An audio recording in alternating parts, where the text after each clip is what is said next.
Welcome to Disco Acid Cult TV. Today, I want to talk about horror movies. More specifically, horror movies that I think make for a great watch during the Halloween season. So, I made a list of 5, and to me, the main rule of horror movies to watch during Halloween time is really just the fun factor of them. They need to be fun horror films, right? You think about some movies which are classics, of course. I consider the Texas Chainsaw Massacre the greatest horror film of all time. But I think it makes for a terrible Halloween time watch because it's just so dirty. It just leaves you feeling so hopeless. It leaves you in a very heavy mood. And that's not a good Halloween feeling to have, right? Halloween is spooky and creepy, but it's also fun. That's kind of the whole point of it. So I think a Halloween horror movie, it needs to be fun. It needs to leave you not feeling so heavy when you're done with it. It can still be violent, it can still be gory, it can still have great effects, but it's got to have some fun to it. Whether that be comedy, whether that be quirkiness, whatever it may be, as long as there's some fun to it, I think it could be a good Halloween time watch. So I made this list of 5. I initially wanted to do a not necessarily worst to best, but a least best to best, I guess. But it's really just 5 movies.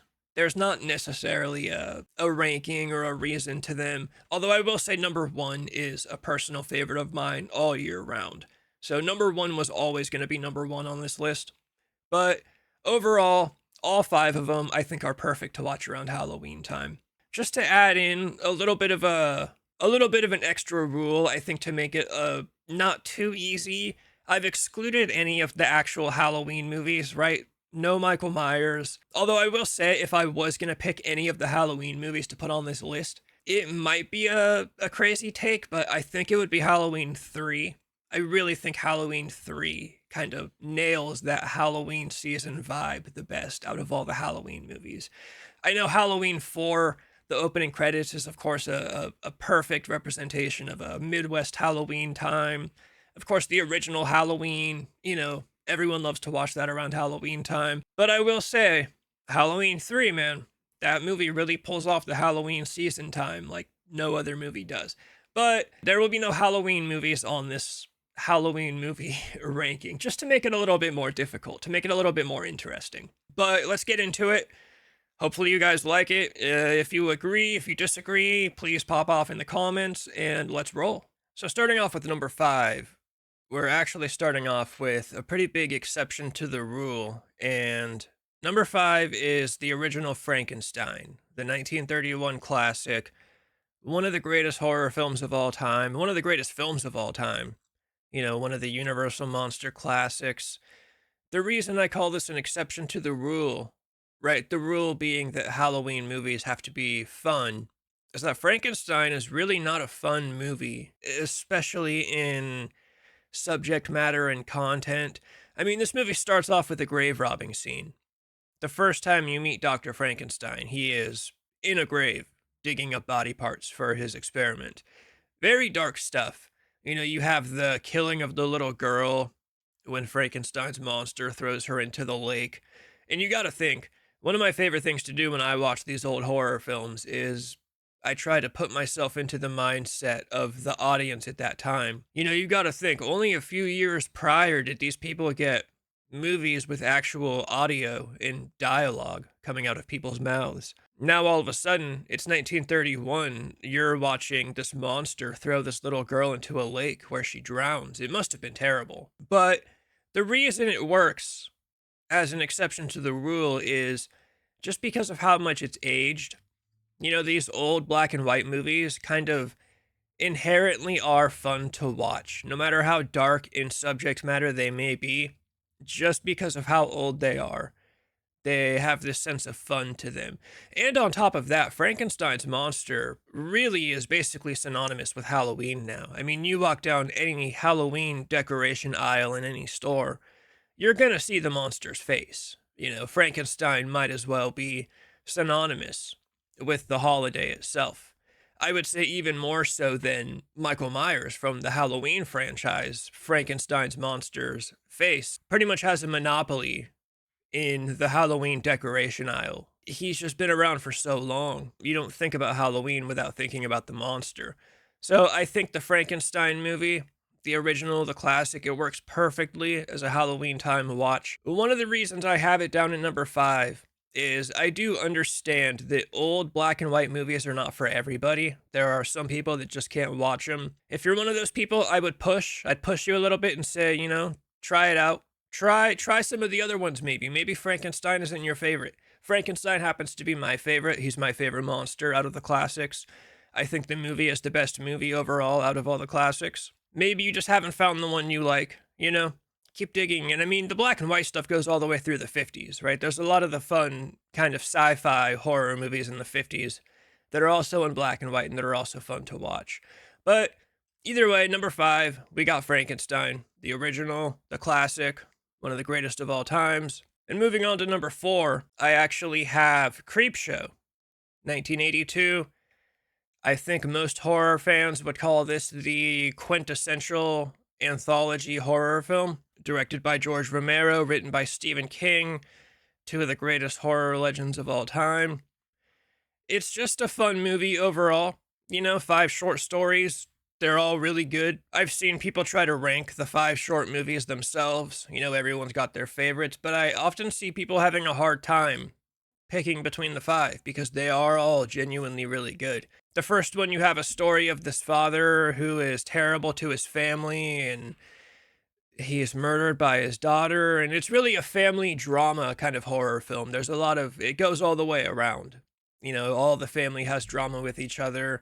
One Father's Day, the father comes out of the grave and comes after the family. Story number 2 is honestly probably my favorite. Stephen King plays this lonely farmer named Jordy Verrill who lives on this plot of land by himself, and one night this meteorite falls onto his land, and this meteorite basically infests everything around it with this never-ending growth of plant. It's this very invasive plant, and it takes over his whole property.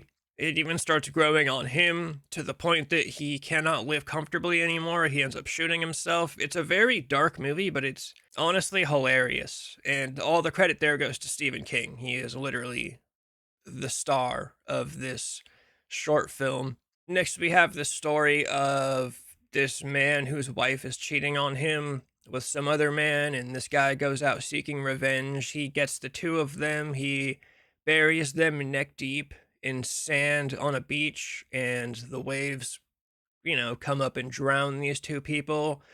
They end up coming back for revenge. It's kind of another zombie movie, right? The first story is a little bit of a zombie movie, and then this one is also a bit of a zombie movie. Again, a really good little short story. The next one is this guy with this overbearing wife. He discovers this crate with this monster living inside of it, and he feeds his wife to the crate. And then we ended on the story of a man who is basically alone in his apartment by choice, and the apartment becomes overrun by cockroaches, but you learn that it might not actually be overrun by cockroaches. And they're all these little short stories that if you were trying to explain them very quickly to non-horror fans, they would look at you with a very confused face and be like, what is it that you're watching in these movies? They're all very funny.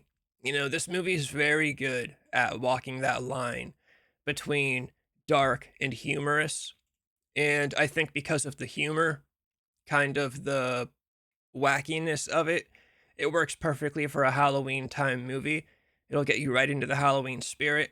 And like I said, it's George Romero and it's Stephen King, right? Two of the greatest of all time in the horror genre. So of course you're going to see these names when you're looking for things to watch on Halloween. At number 3, I have, I think what some people might consider a bit of a weird one, Slumber Party Massacre 2.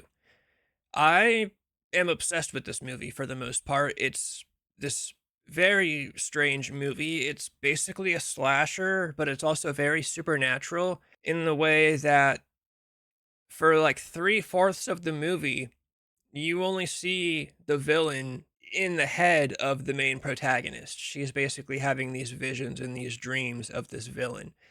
The villain is a leather-clad, greasy rock star with a big, ridiculous, flamboyant guitar with an even bigger, more ridiculous, more flamboyant drill coming out of the guitar head. It's this giant drill bit that he uses to kill his victims. It's a sequel, Slumber Party Massacre 2. And Slumber Party Massacre 1, I would actually probably say is overall a better movie. But when it comes to watching around the Halloween time, Slumber Party Massacre 1 is there's bits of comedy in there, right? It is a pretty comedic movie if you're a horror fan and you get this kind of stuff. But it's just it's darker. I would say it's a lot darker than Slumber Party Massacre 2. Slumber Party Massacre 2, it gets a lot wackier. And because of that, I think it puts it over the edge for a better Halloween time watch. The premise is simple. These girls have a slumber party, and this guy with a giant drill shows up to kill these girls. In the first movie, it's a random real life criminal who escapes from a mental institution, and he just happens upon this house and with this giant drill starts killing these girls. In the second movie, I think it's implied that the killer is the killer from the first movie, but just for some reason now he's a leather wearing rock star with a guitar. But you can kind of think what you want about it. There's a lot that's up for interpretation in this movie. You can watch this movie and you can get whatever you want out of it. A lot of people talk about the Slumber Party Massacre franchise as a very feminist franchise. There's a lot of feminist social commentary to go around in these movies, which I would say is true. But I do believe there's enough there that you can leave that aside if you wanted to. Those are really my favorite horror movies, the ones that do have a bit of social commentary. But there's also enough there as a movie without it that you can kind of leave it to the side if you want, right? And I would say a good Halloween time movie would be a movie where you can leave the social commentary aside. It's got to be simple like that. And this is one of those movies where you can leave the more complicated things to the side if you want to. You could also engage with them, if that's what you want to do. It's perfect like that. But yeah, 3, Slumber Party Massacre 2, very funny movie. Very, I would say a dark movie. It is pretty dark when you dig in. It is pretty dark. Overall, it's the humor. Again, it's walking that line between dark and funny. That's what makes it a perfect Halloween time horror movie. So for number 2, I have Night of the Demons, 1988. Night of the Demons.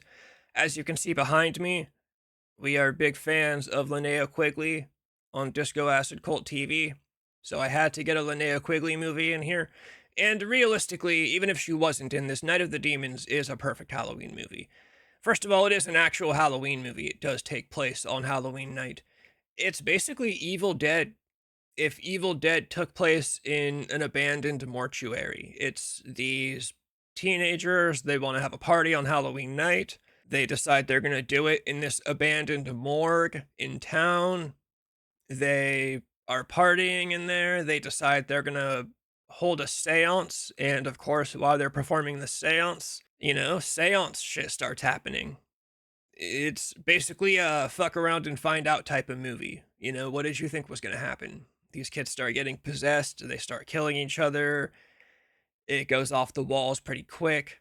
It's a very gory movie, right? A lot of people praise it for its practical effects. It is very gory. It's very gross. It's kind of grotesque. But it's kind of one of those movies where it gets so gory and so grotesque that it becomes funny. It crosses that line. So it works for a Halloween movie. This movie it has Linnea Quigley in it, so it has nudity. So if that's what you're looking for on a Halloween movie, you got it right here. This movie works, I think, very well. You could watch this Halloween Eve. You could watch this Halloween night. It's really simple. There's not much more I can say about it. I want to keep going on about it a little bit more. I really like this movie. I've watched it multiple times, but it's a very simple movie. Like I said, it's these kids that want to party. They go to this haunted place and shit pops off. But I think it's those simple movies that work best for Halloween horror movies. So for that reason, I have it at number 2 on this list. And at number 1, this was always going to be number 1. This is a personal favorite of mine all the time. I love this movie. House of a Thousand Corpses by Rob Zombie. His first movie, 2003. Everybody knows the story of this movie, Universal dropping it, getting picked up by Lionsgate. I think this is a perfect Halloween movie. One, again, this is an actual Halloween movie. It does take place on Halloween Eve and Halloween night. And the family of villains in this movie, they love Halloween. They dress up, they celebrate, their house is decorated. So you're constantly seeing Halloween spirit all over this movie. It's not funny in the sense that I would think of like a horror comedy being funny, but it's funny in the way that, first of all, the main protagonists are all young adults, so they have a sense of humor throughout the first half of the movie. And the bad guys have a bit of a sense of humor. They're not cracking jokes necessarily, right? Like Mother Firefly, one of the main villains, she's the matriarch of the villainous family. She's not necessarily cracking jokes throughout the movie, but her behavior is just kind of so unique and ridiculous that it's funny, right? So you get a good blend of that. Some of the characters make jokes here and there, and some of the characters are just so weird that they become funny. But I think this movie works storyline wise. Everyone says this. It's basically Texas Chainsaw Massacre dipped in a Rob Zombie brand of pop rocks, and that's pretty much it. You got these four young adults. They're driving around the country. They're looking to write a book on roadside attractions. I thought that was kind of a unique little twist on a Texas Chainsaw Massacre ish story. And they are around the back roads of Texas one night and they run into this family and, stuff goes wrong. Shit pops off. So, again, a very simple movie, but I think it works perfectly. It's very colorful. It kind of looks like a carnival ride, if that makes any sense at all. If you've never seen this movie, I know that might be a weird comment to throw in there. It's kind of like a horror movie slash carnival ride in a sense. It kind of takes you on this wild ride of colors and crazy lighting, and the sets are great. It just looks awesome. I love this movie, and I think it's kind of a lightning in the bottle movie. This only could have been made by Rob Zombie, and it only could have been made by Rob Zombie when he had no movie making experience. This had to be his rookie movie for it to come out the way it did. So I think this is a perfect Halloween movie. You know, it is the newest movie on this list, coming out in 2003, but it's a very good, most of Rob Zombie's movies are 1970s throwbacks. Most of them take place in the 70s. Most of them have, you know, some aesthetic or themes from 70s horror movies. It's a great movie. It's a great Halloween movie. Rob Zombie gets a lot of hate as a writer director. He certainly has his detractors. I would say don't listen to them at all. If it's Halloween time and you're looking for a good Halloween movie, House of a Thousand Corpses is going to satisfy. It's going to quench that thirst that you have when you're looking for one of these good Halloween time horror films. I promise. And with all that being said, that's my top 5 list. These are 5 movies that I recommend you watch during the Halloween season. Hopefully you guys like this. Maybe you guys hate this. Whatever it is, pop off in the comments, and hopefully I will see you around. And we're all here today to groove and have a beautiful time together, and that it's only the beginning.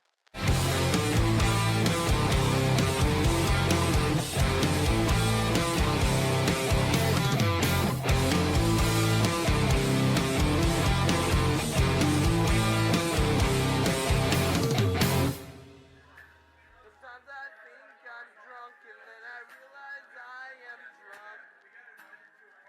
Sometimes I think I'm drunk and then I realize I am